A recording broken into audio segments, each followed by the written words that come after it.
এই যে দেখুন আমার আম্মুর ছাদ বাগানের অবস্থা। এই যে কত সুন্দর মাশাআল্লাহ পর্তুলিকাগুলা, আবার সাথে গোলাপ ফুলও হয়েছে। এখানে স্নেক প্ল্যান্ট, আর ওই যে দেখতে পাচ্ছেন আরও অসাধারণ পর্তুলিকা। এটা দেখতে অনেকটা গোলাপের মতোই। আনারস গাছ, আবার সাথে আবারও পর্তুলিকা আছে। এই যে দেখুন ফুল আর ফুল, এ যেন একটা ফুলের রাজ্য। ফুল ফুল করলেই কিন্তু হবে না, সাথে দেখুন আবার আনারসও মানে ফলও আছে। আমার আম্মুর ছাদ বাগান আলহামদুলিল্লাহ ফুলে ফলে ভরা।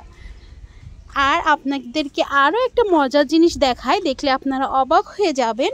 এই দেখুন এখানে খুব ছোট্ট একটা তরমুজও হয়েছে।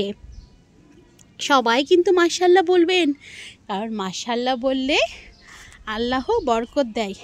আর এই দেখুন বালতি, এগুলো স্টিলের বালতি ছিল, যেগুলো আম্মু ব্যবহার করতে করতে যখন পুরানো হয়ে গিয়েছে সেগুলোতে গাছ লাগিয়েছে।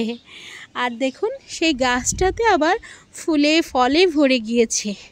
আলহামদুলিল্লাহ, এটা দেখে আমার যে কি আনন্দ হচ্ছে তা আপনাদের সকলকে বলে বোঝাতে পারলাম না। সকলেই ভালো থাকবেন আর আমাদের জন্য দোয়া করবেন।